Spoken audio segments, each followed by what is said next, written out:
Hello दोस्तों, आज से मैं करंट अफेयर का एक नया सीरीज़ शुरू कर रहा हूँ। इसमें हम लोग का टारगेट कम से कम बीपीएससी प्रीलिम्स जो आ रहा है 71st, उससे पहले कम से कम 3 की बुक को ख़त्म करने का टारगेट है। और आप कमेंट कर सकते हैं कि आपको कौन सा बुक का सीरीज चाहिए, तो मैं उससे वीडियो बनाने की कोशिश करूँगा। चलिए आइए शुरू करते हैं। जैसा कि आप देख सकते हैं, हम लोगों ने शुरू किया है 71st बीपीएससी के लिए करंट अफेयर्स परफेक्शन आईएएस का। इसके बाद स्पीडी एडिटोरिया और जो आप बोलेंगे उससे मैं शुरू कर सकता हूँ। कृपया कमेंट करें कि आपको कौन सा वीडियो चाहिए। इसमें आप देख रहे हैं ये जो बना हुआ है इंडेक्स, इसमें से एक इंडेक्स का वीडियो मैं एक बार में बनाऊँगा और आप कहेंगे तो मैं सबको कंपाइल करके एक मास्टर वीडियो ही बना दूँगा। तो चलिए आज का शुरू करते हैं। आज का टॉपिक, हमारा आज का टॉपिक है बिहार विशेष।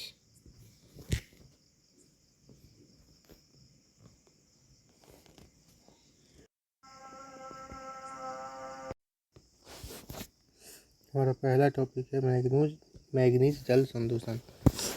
एक अध्ययन से पता चला है कि बिहार में गंगा क्षेत्र में कैंसर के बढ़ते मामलों के लिए पानी में मैग्नीज का महत्वपूर्ण संदूषण एक जिम्मेदार कारक है। मैग्नीज पृथ्वी पर 5वीं सबसे प्रचुर धातु है, जो ऑक्साइड, कार्बोनेट और सिलिकेट के रूप में पाई जाती है। मैग्नीज एक आवश्यक तत्व है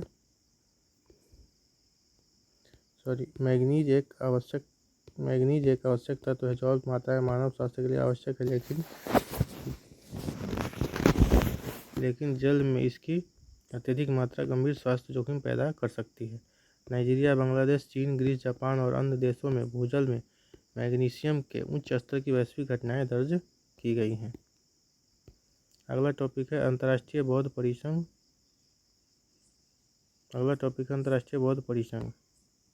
पद्म संभव के जीवन और विरासत पर नालंदा बिहार में 2 दिवसीय सम्मेलन का आयोजन करेगा। बिहार मतलब 2 दिवसीय सम्मेलन का आयोजन करेगा। दूसरे बुद्ध के रूप में माने जाने वाले गुरु पद्म संभव को गुरु रिनपोछे भी कहा जाता है। वे हिमालय के प्रसिद्ध ऋषि थे जो प्राचीन भारत में 8वीं शताब्दी में रहते थे। तीसरा है बिहार का पहला हाथी गलियारा। तो बिहार का पहला हाथी गलियारा जमुई में हाथियों की मौजूदगी की पुष्टि के साथ बिहार का पहला हाथी गलियारा चिन्हित किया गया। कहाँ पे? तो जमुई में। बिहार के जमुई में वन्य जीव संरक्षण की दिशा में वन एवं पर्यावरण विभाग द्वारा की गई पहल बिहार ने एक बड़ी उपलब्धि हासिल की है। एक सर्वे रिपोर्ट के मुताबिक हाथियों के झुंड का मूवमेंट मुख्य रूप से गढ़ी, चरका पत्थर, भाटिया, मधुबा के बीच रहता है। इस गलियारे की सांकेतिक लंबाई लगभग 46 किलोमीटर है। अगला है बेतिया राज संपत्ति विधेयक 2024। इसके तहत क्या किया गया है कि बेतिया राज संपत्ति विधेयक 2024 से संबंधित राजपत्र के प्रकाशन के साथ ही बिहार सरकार को बेतिया राज की चल अचल संपत्ति पर कानूनी अधिकार मिल गया है। यानी बिहार सरकार ने बेतिया राज की संपत्ति को बिहार सरकार की संपत्ति बना दिया है, कह सकते हैं। 26 नवंबर को यह विधेयक विधानमंडल के दोनों सदनों में पारित हो गया। इसे राजस्व एवं भूमि सुधार मंत्री डॉक्टर दिलीप कुमार जायसवाल ने पेश किया। गजट प्रकाशन के बाद बेतिया राज की 15,221 एकड़ जमीन का स्वामित्व राज्य सरकार को मिल गया है। यानी इतना एकड़ पे अवैध कब्जा था। पश्चिमी चंपारण में बेतिया राज की 66% से अधिक भूमि तथा पूर्वी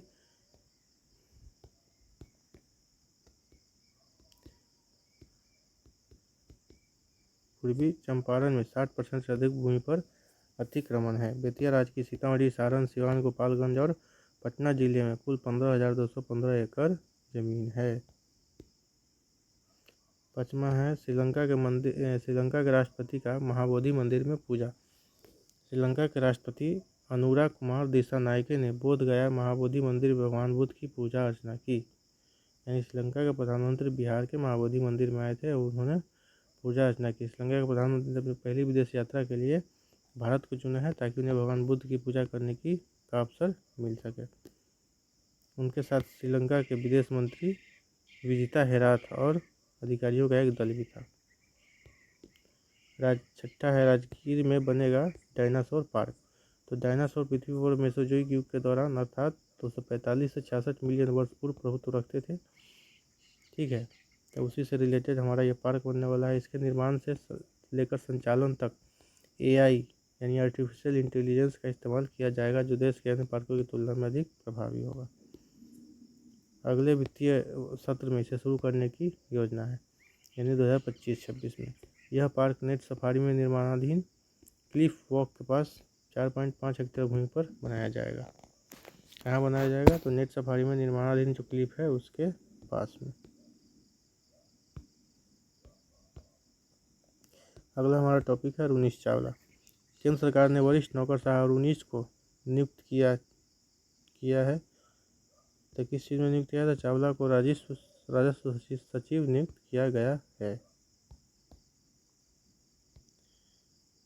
बिहार कैडर के 1992 बैच के IAS अधिकारी चावला फार्मास्यूटिकल सचिव हैं। संजय मल्होत्रा के RBI गवर्नर नियुक्त होने के बाद से यह पद रिक्त था। अगला टॉपिक है हमारा विनय कुमार। विनय कुमार बिहार के नए DGP बने। बिहार कैडर के 1991 बैच के IPS अधिकारी हैं विनय कुमार। आलोक राज की जगह जितेंद्र सिंह गंगवार को निगरानी अन्वेषण ब्यूरो का नया महानिदेशक बनाया गया है। सुरक्षा महानिदेशक सहायुक्त का अतिरिक्त प्रभार भी इनके ऊपर रहेगा। आलोक राज को बिहार पुलिस भवन निर्माण निगम का महानिदेशक नियुक्त किया गया है। Ethanol distillery. बिहार में 47 परियोजनाओं को नई डिस्टिलरी स्थापित करने या मौजूद डिस्टिलरी के विस्तार के लिए बैंक ऋण पर ब्याज सब्सिडी के सैद्धांतिक मंजूरी दे दी गई। वर्तमान में बिहार में 22 इथेनॉल डिस्टिलरीज कार्यरत हैं, जिनमें से 8 गुड़ आधारित और 14 अनाज आधारित हैं। अगला हमारा टॉपिक है वाल्मीकि टाइगर रिजर्व। तो वाल्मीकि टाइगर रिजर्व देश के सभी टाइगर रिजर्वों में आग की घटनाओं के मामले में तीसरे स्थान पर आया है, इसलिए यह इम्पोर्टेंट हो जाता है। 2023 के अनुसार देश के सभी 52 बाघ अभयारण्यों में आग की घटनाओं के आंकड़ों में वाल्मीकि टाइगर रिजर्व VTR तीसरे स्थान पर है। इससे पहले यह शीर्ष 10 में भी नहीं था। फायर सीजन 2023-24 में VTR में आग की 1477 घटनाएं हुई। मधुमेह विरोधी दवा। ब्रह्मयूनी पहाड़ी जो कि गया में है, मधुमेह विरोधी दवा की खोज हुई। शोधकर्ताओं ने गया बिहार में जिमनेमा नामक कई औषधीय पौधों की पहचान की है। सिल्वेस्ट्रे, जिसे आमतौर पर गुरमार के नाम से भी जाना जाता है, सबसे महत्वपूर्ण खोजों में से एक है।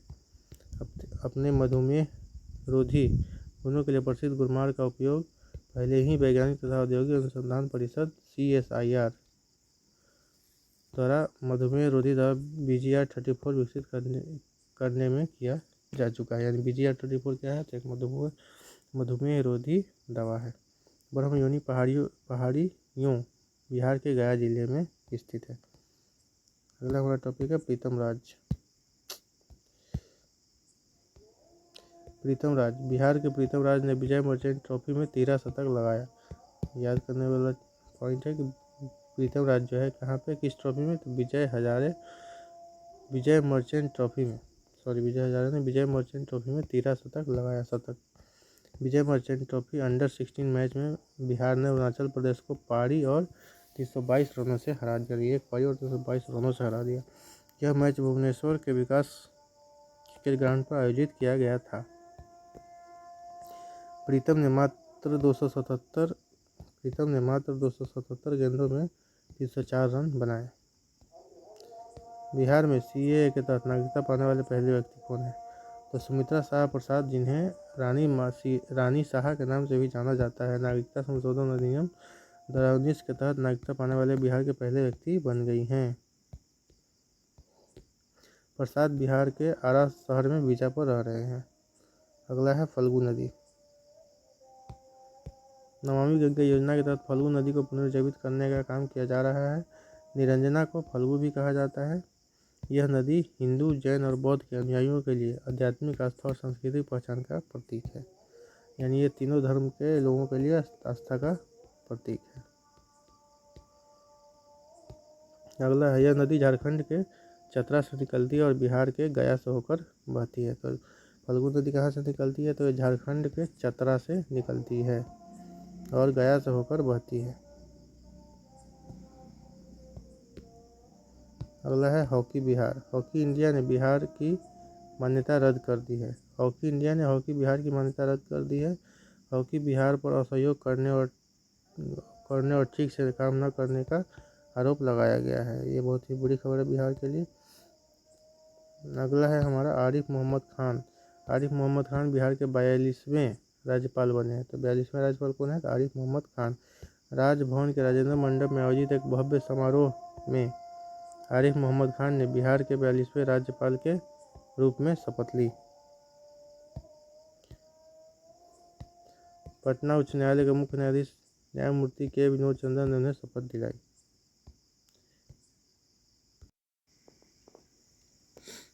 अगला टॉपिक के अंदर 14 राष्ट्रीय स्कूल रग्बी चैंपियनशिप।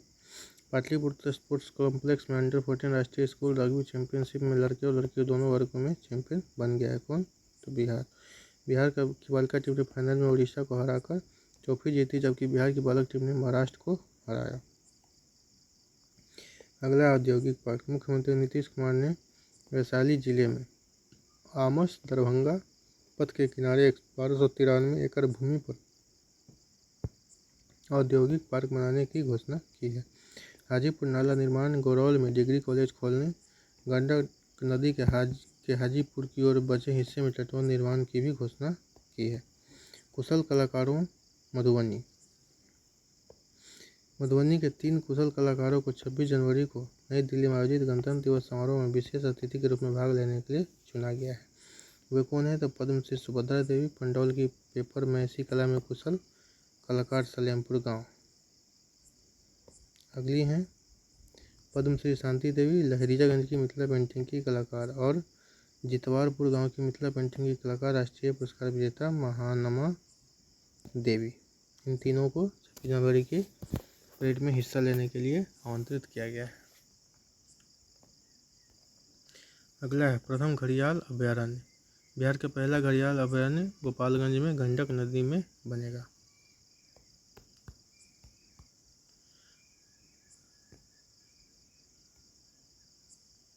राज्य का पहला पर्यटन पार्क भागलपुर के सुल्तानगंज में गंगा नदी के तट पर बनाया जाएगा। अभयारण्य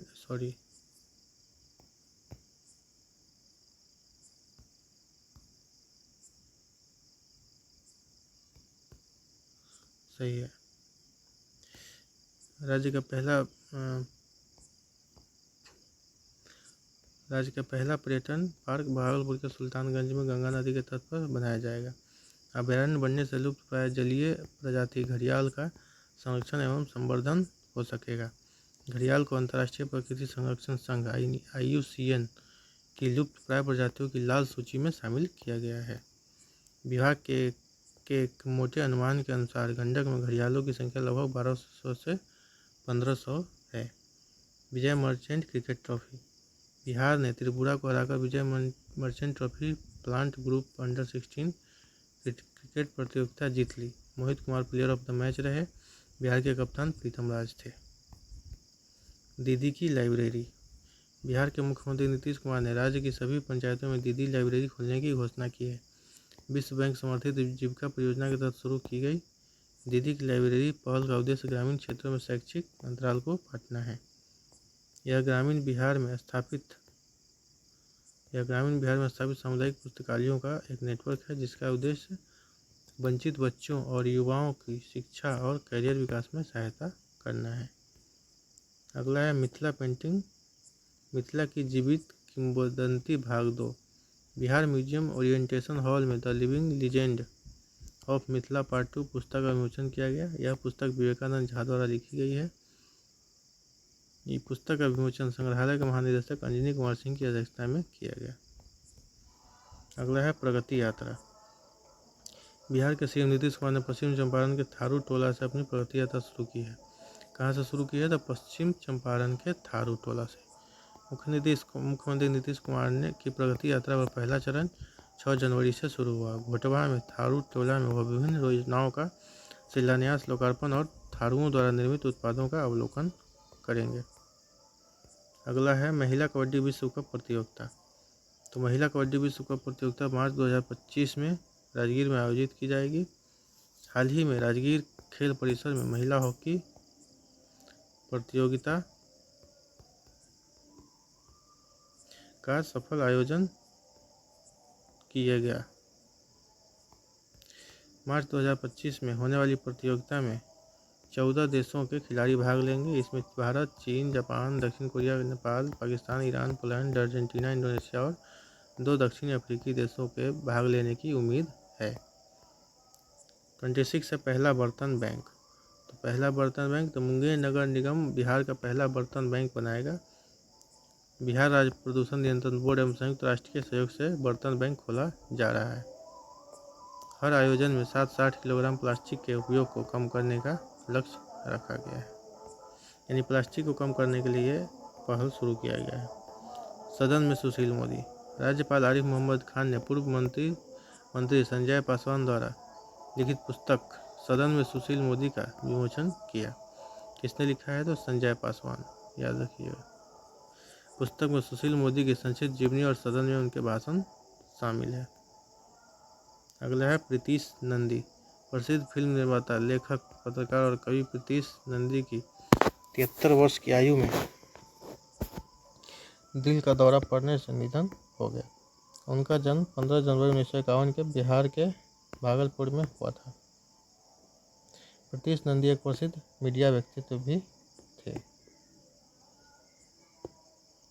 वाल्मीकि टाइगर रिजर्व में दिखा नाइट हेरोन। बिहार के वाल्मीकि टाइगर रिजर्व में पीटीआर में दुर्लभ पक्षी नाइट हेरोन देखा गया है। वीटीआर में पहले से ही जानवरों की 100 से अधिक प्रजातियां और पक्षियों की 350 से अधिक प्रजातियां मौजूद हैं। रात्रि बगुला पक्षी को सफ़ेद कान वाला रात्रि बगुला कहा जाता है। अपने सफ़ेद कानों और विशेष विशेषताओं के कारण रात्रि बगुले को मायावी पक्षी भी कहा जाता है। तो मायावी पक्षी किसे कहा जाता है? तो रात्रि बगुले को। वर्ष 2000 में इसे लुप्तप्राय पक्षियों की श्रेणी में शामिल किया गया था। बिहार सरकार ने ई ऑफिस प्रणाली की घोषणा की। बिहार प्रशासनिक दक्षता को बढ़ाने के लिए बिहार सरकार ने ई ऑफिस प्रणाली लागू करने की घोषणा की है। ई ऑफिस का उद्देश्य सरकारी प्रक्रियाओं में पारदर्शिता, दक्षता और गति सुनिश्चित करना है। इसके तहत सभी कार्मिकों का तकनीकी प्रशिक्षण अनिवार्य किया जाएगा ताकि वे नई प्रणाली को समझ सके और उसका प्रभावी ढंग से उपयोग कर सके। अगला है नक्सलियों द्वारा लगाए गए 4 आईईडी। औरंगाबाद जिले में पुलिस और कोबरा टीम ने छकरबंदा